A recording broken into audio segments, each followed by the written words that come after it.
여기 계신 분하고 인사하겠습니다. 하나님 우리와 함께 하십니다.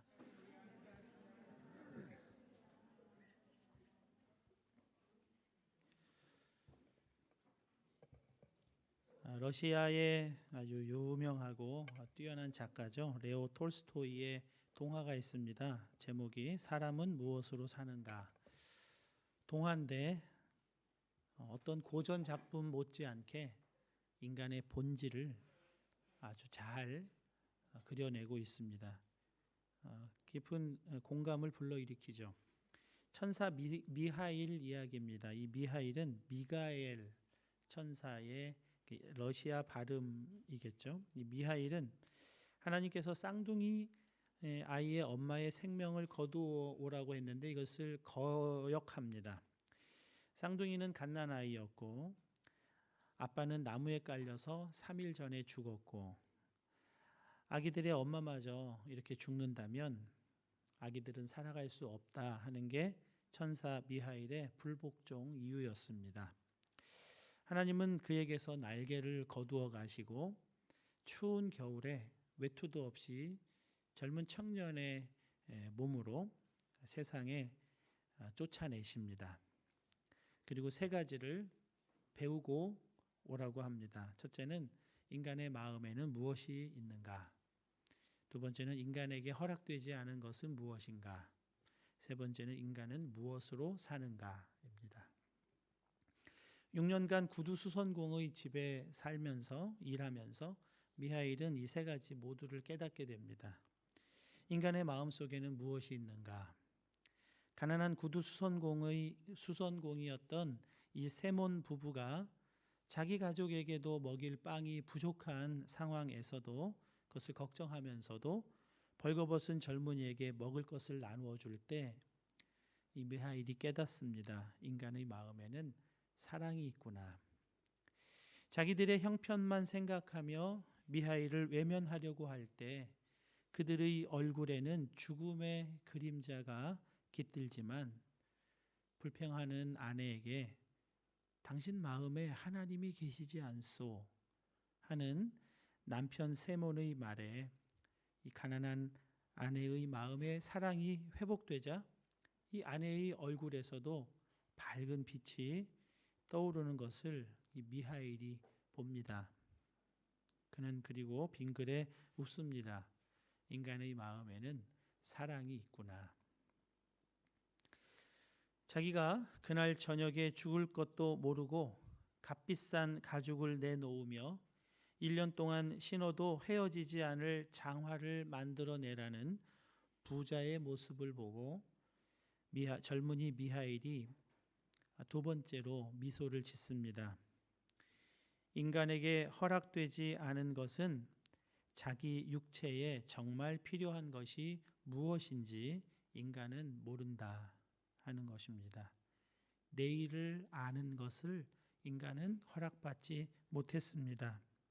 그 가죽은 1년 동안 신을 장화가 아니라 죽은 자가 신어야 할 슬리퍼가 됩니다.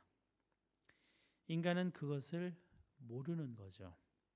그 부자는 몸집도 크고 무척 건강했기 때문에 그날 저녁에 죽을 것이라고는 자기 자신도 어느 누구도 상상조차 못합니다. 인간은 정말 자기에게 필요한 것이 무엇인지 모른다는 거죠. 내일을 모릅니다. 마지막 세 번째, 인간은 무엇으로 사는가에 대한 답은 그가 하나님의 명령을 거부하고 목숨을 거두려 하지 않았던 그 엄마의 두 아기가 예쁜 소녀가 되어 그의 앞에 나타났을 때 알게 됩니다. 엄마가 죽으면 두 아이는 살아갈 수 없을 것이라고 생각했던 천사는 자기가 틀렸다는 것을 깨닫게 됩니다. 두 아이는 마을 사람들과 바로 이웃집 여인의 손에 아주 예쁘고 사랑스럽게 성장합니다. 두 아이를 길러온 이웃집 여인은 똑같은 나이에 친자식을 잃은 뒤에 이 두 아이가 없었다면 자기는 살 수 없었을 것이라고 말을 해서 이 미하일이 사람은 무엇으로 사는가? 사랑으로 산다는 것을 깨닫게 됩니다. 그리고 다시 천사의 직을 회복하여 하늘로 올라가는 것으로 이 동화가 끝을 맺습니다. 사람의 마음에 무엇이 있는가? 사람은 무엇으로 사는가? 사랑입니다. 그런데 사랑이 무엇입니까? 성경은 사랑이 무엇인지 말씀해 줍니다. 요한일서 4장 7절과 8절입니다. 사랑하는 자들아, 우리가 서로 사랑하자. 사랑은 하나님께 속한 것이니 사랑하는 자마다 하나님으로부터 나서 하나님을 알고 사랑하지 아니하는 자는 하나님을 알지 못하나니 이는 하나님은 사랑이심이라. 인간은 무엇으로 사는가? 인간 속에는 무엇이 있는가? 사랑입니다. 그리고 하나님이 사랑이십니다. 사랑이 있으면 얼굴에 생명의 빛이 환하게 밝아지는 까닭은 인간은 사랑으로 살도록 지음받았기 때문입니다. 인간 존재의 목적이 사랑인 겁니다. 사랑을 계명이라고 부르기 때문에 의무 규정처럼 여겨져서 사랑은 재미없고 부담스럽고 또 종교적인 것이라는 오해를 하지만 여러분, 계명은 인간 존재의 목적과 생명과 깊은 관계에 있습니다. 한 율법사가 예수님께 묻습니다. 어느 계명이 가장 크니까? 예수께서 이르시되 내 마음을 다하고 목숨을 다하고 뜻을 다하여 주 너의 하나님을 사랑하라 하셨으니 이것이 크고 첫째 되는 계명이요 둘째도 그와 같으니 내 이웃을 내 자신과 같이 사랑하라 하셨으니 이 두 계명이 곧 율법과 선지자의 강령이니라. 사랑하는 여러분, 계명은, 율법은, 선지자의 강령은 의무 조항, 의무 규정이 아니라 참된 생명이라는 것을 우리가 알아야 합니다. 풍성한 생명의 길입니다. 사단은 이것을 종교로 만들고 의무 규정으로 만들고 구원의 조건인 것처럼 끊임없이 우리를 속입니다. 그렇지 않습니다. 사랑은 생명입니다. 인간의 본질입니다. 다른 사람에게 사랑하라고 말할 것이 없습니다. 내가 사랑하며 사는 것이죠. 내가 살 길이 사랑하면서 사는 길이기 때문에 그렇습니다.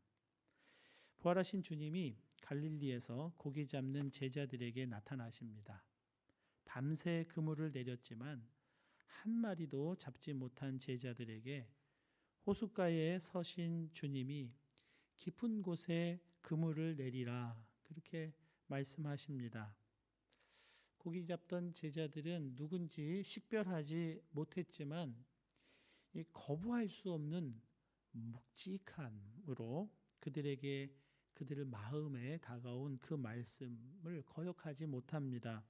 그래서 자신들의 경험과 실력을 믿고 밤새 그물을 내렸지만 쓰디쓴 실패를 맛본 제자들은 이른 아침에는 깊은 곳에 그물을 내린 것이 아니라는 통념을 깨고 그들의 마음을 사로잡은 그 말씀을 의지하여 깊은 곳에 그물을 내립니다.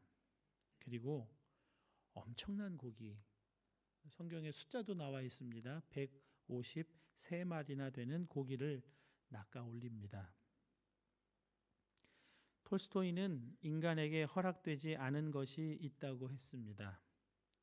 자신에게 정말 필요한 것, 자신의 인생에 정말 필요한 것은 인간을 알지 못하고 한 치 앞도 내다보지 못하는 것이 인간입니다. 그들의 경험은 밤새 그물질을 하면 물고기를 잡을 것이라 생각했지만 한 마리도 잡지 못할 것은 아무도 몰랐습니다. 성경은 말씀합니다. 야고보서 4장 13절에서 16절입니다. 들으라 너희 중에 말하기를 오늘이나 내일이나 우리가 어떤 도시에 가서 거기서 1년을 머물며 장사하여 이익을 보리라 하는 자들아, 내일 일을 너희가 알지 못하는도다. 너희 생명이 무엇이냐? 너희는 잠깐 보이다가 없어지는 안개니라. 너희가 도리어 말하기를 주의 뜻이면 우리가 살기도 하고 이것이나 저것을 하리라 할 것이거늘 이제도 너희가 허탄한 자랑을 하니 그러한 자랑은 다 악한 것이라. 사랑하는 여러분, 그러므로 내일 일은 내일이 염려하게 두는 겁니다. 그리고 오늘 우리가 아는 것, 분명하게 알고 가지고 있는 것, 사랑으로 사는 것입니다. 우리 인생에 필요한 것을 아시는 분이 따로 계십니다. 우리는 모릅니다. 인간을 창조하시고 생명을 공급하시고 우리를 살게 하시는 하나님이 우리에게 필요한 것을 우리 자신은 모르지만 하나님은 아십니다.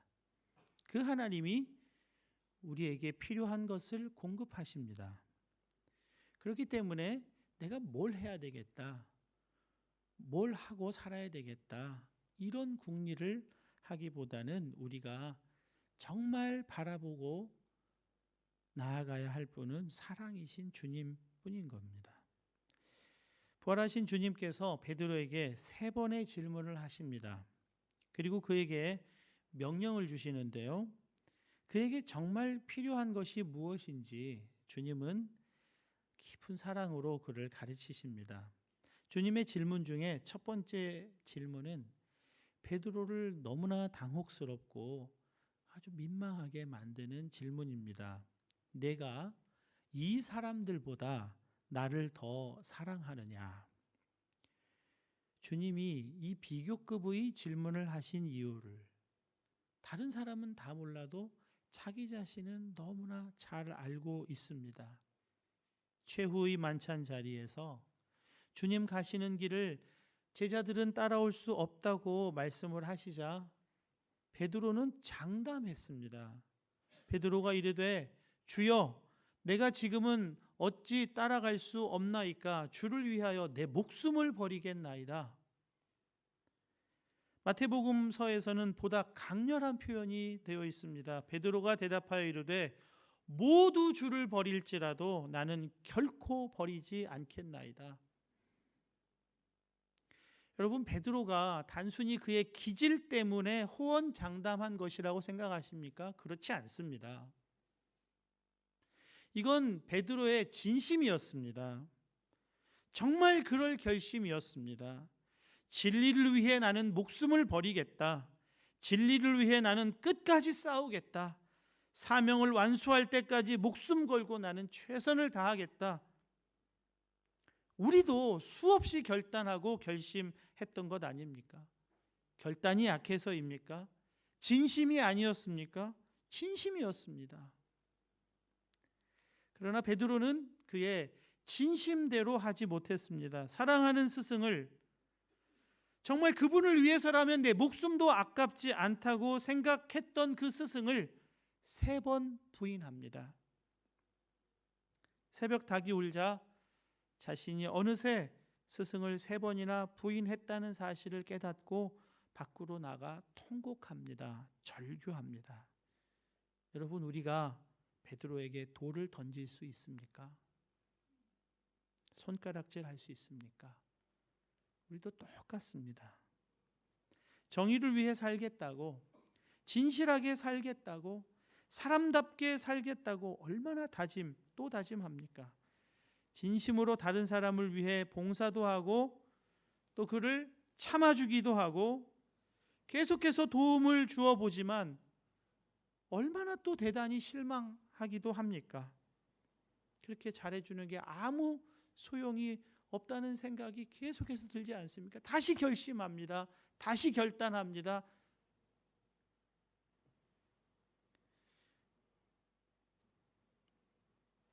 최선을 다해보겠다고 결심도 수없이 하고 진심으로 마음을 먹어보지만 어느새 우리 속에는 사람은 안 바뀐다. 사람은 바뀌지 않는 거다라는 숨은 결론, 그래서 포기의 마음을 어느새 가지고 있는지도 모릅니다. 주님이 베드로에게 왜 이런 뼈아픈 질문을 하시는 것일까요? 여러분, 베드로는 자기도 모르는 것을 하겠다고 할 수 있다고 한 것입니다. 다른 사람은 다 버려도 나는 아니다. 주를 위해 목숨을 내놓겠다. 끝까지 따르겠다. 자기가 할 수 있는 일이 아닌 줄을 베드로는 모르는 겁니다. 결심만 하면 그렇게 되는 줄 알았습니다. 그러나 인간은 내일 일을 모릅니다. 이제는 옛날 무기력하게 살아왔던 어부 생활로 돌아왔습니다. 자기도 다른 사람과 다를 것이 없다는 것을 이제는 알았고 주님을 3번이나 부인했던 나 같은 자는 주님을 위해 할 수 있는 일도 없을 것이라는 마음에 낙향했습니다. 여러분, 포장지만 바꾸었지 여전히 그의 시선은 자기 자신에게 향해져 있는 겁니다. 내가 나의 가지고 있는 자원을 사용해서 내가 할 수 있을 것 같으면 당차게 말하지만, 그리고 행동하지만, 내가 할 수 없는 자라는 것을 알게 되니까 낙심하고 의기소침해져서 무기력하게 지내는 겁니다. 똑같은 겁니다. 여전히 자기 자신에게 시선이 고정되어 있는 겁니다. 여러분, 내가 내 인생을 이끌어가는 주인으로 살려고 하는 한 우리는 한 발자국도 베드로에게서 벗어날 수가 없습니다. 주님은 내가 이 사람들보다 나를 더 사랑하느냐? 베드로는 그렇게 사랑할 수 없다는 것을 이미 경험을 하지 않았습니까? 그렇게 질문하시는 의도는 이제는 너 자신을 향해 있던 시선을 온전히 나에게로 고정시키라. 그 말씀을 이렇게 하고 있는 겁니다. 너 자신을 의지해서 살아가는 삶을 이제는 중단해라 말씀하고 있는 겁니다. 이어지는 2번의 질문에서 주님께서 정말 관심 있어 하는 것은 네가 나를 사랑하느냐, 그것입니다. 내 안에 다른 사람이 가지지 못한 위대한 결단과 충성심과 변질되지 않을 순결한 자질 있는지 없는지 주님은 거기에 관심이 없습니다. 인간의 마음이 무엇인지, 만물보다 더욱 부패하고 거짓된 것이 사람의 마음인 줄을 주님이 아시기에 그 마음의 결단, 결심, 충성심 기대하지 않습니다. 주님의 관심은 오로지 내가 나를 사랑하느냐, 너의 시선을 오로지 나에게 향하고 있느냐, 거기에 관심이 있다는 겁니다. 내가 나를 사랑하느냐? 그러면 그것으로 충분하다는 겁니다. 그의 안에 가지고 있는 훌륭한 자질은 주님께 관심이 없습니다. 우리 마음에는 늘 주님과 경쟁하는 것들이 있습니다. 주님 의지하는 대신 의지할 만한 다른 것을 항상 찾습니다. 주님은 나의 최고봉에서 오스왈드 챔버스 목사님은 그것을 자연스러운 애착이라고 표현했습니다. 얼마나 쉽게 주님 아닌 다른 것을 의지하고 살아가는지 자연스러운 애착이라고 표현합니다. 아브라함에게 자연스러운 애착은 100세에 얻은 아들이었습니다. 이삭은 언제나 하나님과 경쟁 관계에 있습니다. 아브라함의 마음 안에서 늘 아브라함의 마음에 저울질이 됩니다. 그래서 아브라함에게는 아들을 바치는 모리아산이 필요한 겁니다. 야곱에게 자연스러운 애착은 물질적인 복입니다. 그는 복을 받기 위해 아버지, 형을 속이기까지 했습니다. 그래서 그에게는 약복강 나루가 필요했던 겁니다. 그가 끔찍하게 사랑했던 가족과 모든 소유를 다 건너보내고 혼자 약복강 나루의 하룻밤을 지내는 것이 그에게는 필요했습니다. 요셉에게 자연스러운 애착은 다른 사람보다 높아지는 것이었습니다. 그것은 꿈으로까지 나타납니다. 형들보다 높아지고 부모님보다 높아지고 전 세계 우주에서 가장 주목받는 별이 되고 싶어 했습니다. 그래서 그에게는 물 없는 웅덩이가 필요했습니다. 가장 낮은 웅덩이의 나락이 그에게 필요했습니다.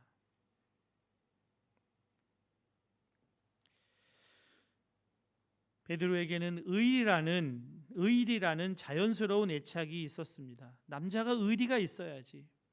의리를 지키기 위해서는 목숨도 버릴 수 있어야 한다는 겁니다. 주님보다 그에게는 의리 있는 사람, 그것이 더 애착의 대상이었습니다. 그래서 그에게는 주님 부인하는 시간이 필요했습니다. 자신에 대하여 좌절하는 갈릴리 낙향의 시간이 필요했습니다. 여러분들에게 계속해서 다가오는 여러분을 낙심시키는 것이 있고 여러분을 시험 들게 하는 것이 있다면 그 부분에 대하여 죽어야 합니다. 이것을 나는 죽고 예수가 사는 것이라고 합니다. 이것을 십자가를 통과하는 것이라고 부릅니다. 여러분, 인간에게는 고통과 고난이라는 확성기가 아니면 결코 해결할 수 없는, 들을 수 없는 교만이 꽉 차 있습니다. 교만이 뭡니까? 고개 빳빳하게 들고 잘난 척하는 게 교만이 아닙니다. 교만은 하나님 아닌 것을 붙들고 살아가려고 하는 것이 교만입니다. 하나님 없어도 된다는 자연스러운 애착을 붙들고 살아가는 것이 교만입니다. 하나님도 믿고 애착하는 것도 가지고 살려고 하는 것이 교만입니다. 이것을 구약에서는 우상숭배라고 했습니다. 하나님 대신할 것을 마음에 따로 두는 겁니다. 여러분, 주님은 베드로의 의리가 아니라 베드로의 주님을 향한 사랑이면 충분하다고 하시는 겁니다. 주님께 의리 지키지 못해도 괜찮습니다. 자신의 약함을 알고 이제는 사랑합니다 호언장담하지도 못하고 나의 사랑을 주님이 아십니다. 주님께 대한 나의 사랑을 나도 알고 주님만 아시면 주님 아시지 않습니까? 이 조심스러운 사랑이면 충분하다고 주님이 말씀하시는 겁니다. 많이 배울 필요도 없습니다. 그의 성격이 온순할 것도 없습니다. 지적인 면이 많이 보강되어야 할 필요도 없습니다. 그 모습 그대로 주님이 쓰시겠다고 합니다. 내가 나를 사랑하느냐? 내 양을 먹이라. 내 양을 치라. 여러분, 베드로가 주님을 믿는 것이 아니라 주님이 지금 베드로를 믿어주고 계시는 겁니다. 그의 자질 때문이 아니라 그의 사랑 때문에 그를 믿어주고 계십니다. 여러분, 여러분에게 주님이 무슨 일을 맡기신다면, 어떤 사람을 부탁하신다면 그건 여러분을 믿으시기 때문에 그렇게 하시는 겁니다. 여러분을 신뢰하시기 때문입니다. 여러분에게 맡겨진 일로 고난이 온다면, 여러분에게 맡겨진 사람 때문에 너무나 힘들다면 그건 여러분을 그만큼 더 많이 신뢰하고 믿으시기 때문이라는 것을 아셔야 합니다. 여러분, 베드로에게 맡겨진 양, 내 양을 먹이라, 내 양을 치라 하실 때의 그 양은 깨끗하고 보들보들하고 양순한 그런 동물이 아니라는 것을 여러분 다 아시죠?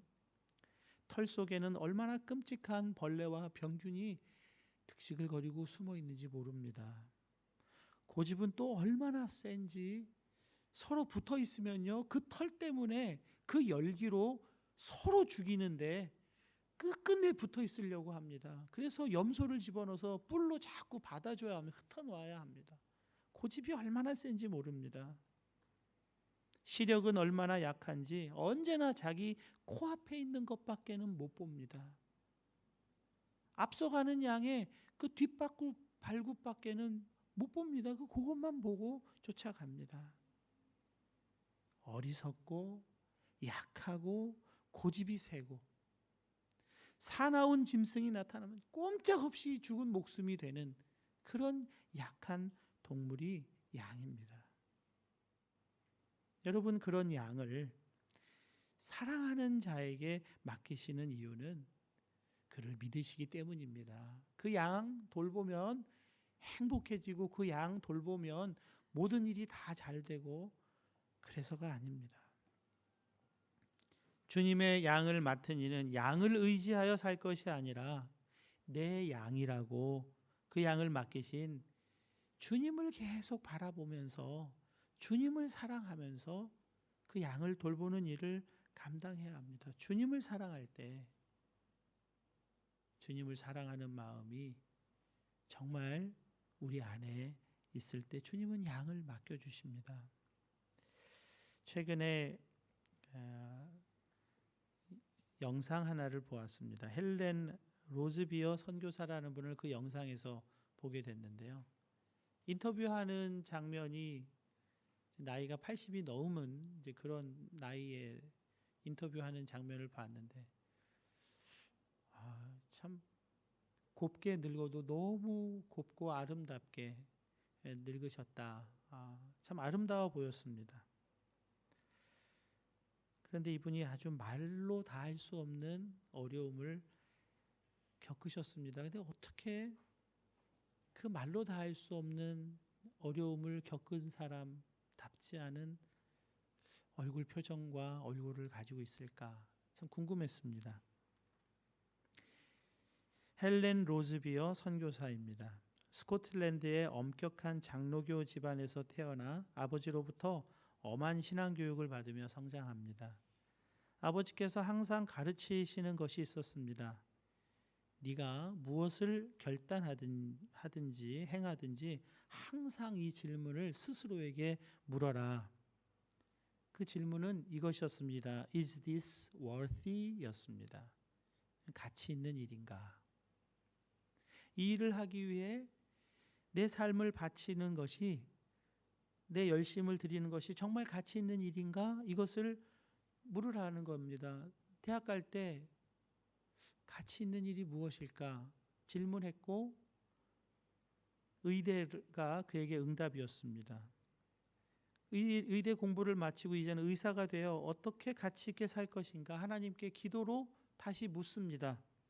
그리고 가장 가치 있는 일이 아무도 돌아보지 않는 아프리카 오지에 들어가 자기 청춘을 그곳에서 보내며 오지의 아이들에게 자기 청춘을 바치라. 그래서 콩고라고 하는 지역으로 들어갑니다. 약 10년 정도 지난 1964년에 콩고에서 혁명이 일어나는데요. 그들을 식민 지배하던 벨기에 정권을 무너뜨리고 그동안 쌓인 한을 그곳에 와 있는 유럽인 백인들에게 분풀이를 합니다. 선교본부에서는 헬렌 선교사를 빨리 철수하라고 지시하지만 그는 또다시 주님께 질문합니다. 지금 피하는 것은 가치 있는 일인가요? Is this worthy?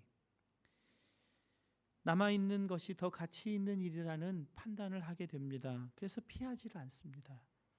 결국 폭도들에게 잡혀 5개월간 감금되어 끔찍한 폭행을 당합니다. 그런 폭행을 당한 사람답지 않은 얼굴을 지닌 그 마음에는 무엇이 있을까 참 궁금했습니다. 그 폭행을 당할 때 자기가 청춘을 다 바쳐 사랑한 주님이 맡기신 양들에게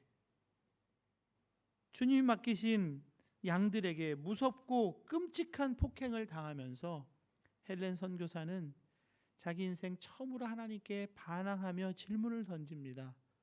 Is this worthy? 이것도 가치 있는 일입니까?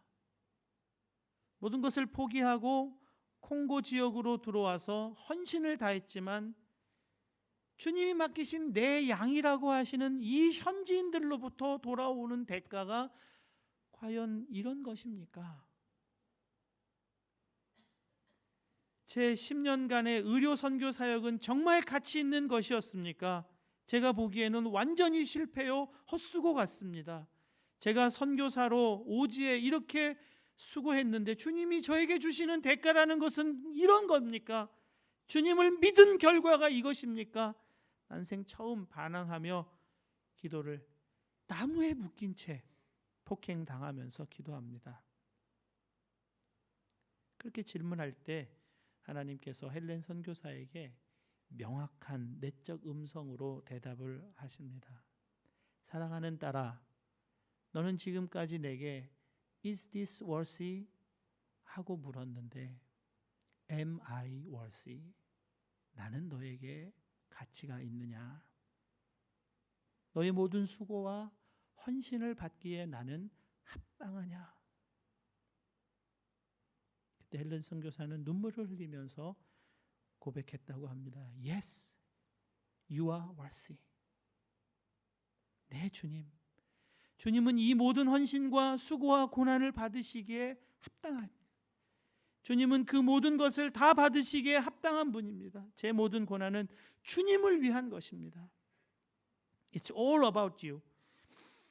만왕의 왕 주님께서 저를 구원하시기 위해 십자가의 고난과 모욕을 당하신 것을 생각하면 지금 당하는 이 모든 고난은 주님이 받으시기에 너무 당연합니다. 주님 그러셔도 됩니다. You are worthy. 마음에 감사와 기쁨이 회복이 됩니다. 내가 하나님을 믿는 게 아니라 하나님이 나를 믿으시는 이 일에 감사할 수 있는 마음이 놀랍게 일어나게 된 겁니다. 그렇게 감금 5개월 후 그는 풀려나서 영국으로 돌아갔다가 1년 뒤 다시 1966년 콩고로 돌아가서 무너진 병원을 재건하고 총 20년 콩고 사역을 마치고 1973년에 영국으로 돌아옵니다. 오늘 나눠드린 교회 조직표를 보시면 아시겠지만 이제 신임 집사와 임명 집사 이렇게 새로 정해졌습니다. 신임 집사를 임명하겠다고 전화 연락을 드렸더니 어떤 분은 교회의 결정에 순종합니다 하시는 분이 계시고 어떤 분들은 아직 자격이 없다며 사양하는 분도 계셨습니다. 제가 괜히 그 언급을 해가지고 여러분 신경을 이 조직표에 가게 했네요. 안 보셔도 됩니다 지금. 그러나 여러분 자격을 가지고 일하는 것이 아니죠. 양을 맡을 어떤 라이센스가 필요한 것이 아닙니다. 자질이 필요한 것도 아니고 능력이 필요한 것도 아니고 실력이 지식이 필요한 것도 아닙니다. 오히려 그런 것들은 언제나 주님과 경쟁합니다. 주님 믿지 않고 그거 믿으려는 마음을 계속해서 우리에게 주곤 합니다. 주님 사랑하는 마음이면 충분한 겁니다. 사람이 무엇으로 사는지 아는 것이면 충분합니다. 내가 나를 사랑하느냐? 네, 주님. 제가 주님을 사랑하는 줄 주님이 아십니다. 다른 사람은 몰라도 됩니다. 내가 주님 사랑하는 줄 주님이 아시면 내가 알면 그것으로 됩니다. 겸손하게 대답할 수 있다면 주님은 그의 능력, 실력 가리지 않습니다. 그를 믿으시고 그에게 양을 맡기시는 겁니다. 사랑하는 여러분, 여러분에게 맡겨진 양이 있죠. 가족도 있고 이웃도 있고 여러분이 할 일도 있고 여러분들에게 맡겨진 양이 있습니다. 그러나 그 양을 바라보면 안 됩니다. 양에게서 기대할 게 없습니다. 바뀌었네, 안 바뀌었네 할 것이 없습니다. 내 마음을 알아주네, 못 알아주네 할 것 없습니다.